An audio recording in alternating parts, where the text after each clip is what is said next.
Luto na yung kamatis at saka sibuyas. Igigisa, ilalagay na po natin yung unipack oil.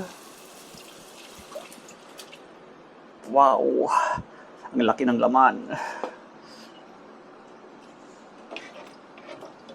Igisa po natin ito. In 3 minutes, balikan po natin. A few moments later. Buksan po natin, nakagisa na po yung salmon. Talagang,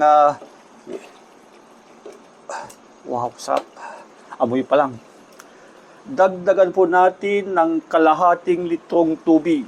Ito po yung pinakatubig niya dahil ito ay sinigang. Isabay na rin po natin yung repolyo.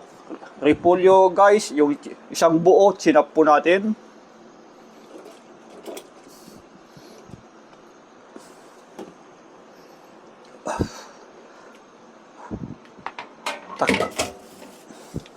Takpan po natin in 3 minutes. Balikan po natin siya, pero trivia muna tayo.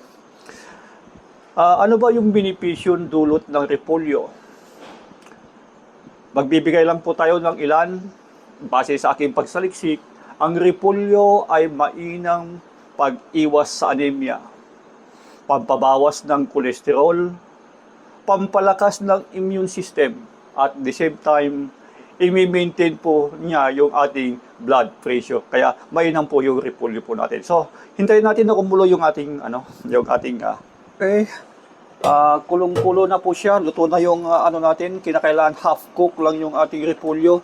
Lagyan natin ng paminta na durug para maalis po yung lansa ng salmon. Okay? Then tikman na rin po natin kung ano yung kulang pa sa ricado po natin.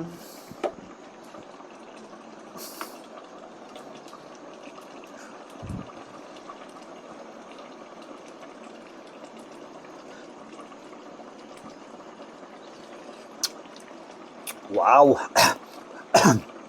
Kunting na lang guys, kunting asin na lang kasi yung salmon may kunting asin, kaya kunting asin na lang po ang ilalagay po natin para ma-reach niya lang yung gusto kong lasa. At the same time, lagyan po na natin ng kunting bitsin. Tapos, ilagay na rin po natin yung sinigang sa sampalok. Dahil kunti lang yung tubig, kalahating litro lang, kaya kalahati lang din yung ilalagay po natin. Yung maliit po na sachet, kasi yung malaki nito na buo, equivalent po ng 1 litrong tubig. So, ihalo na po natin. Pagkatapos, takpan po natin. And then, takpan po natin sa loob po ng 2 minuto. Balikan po natin.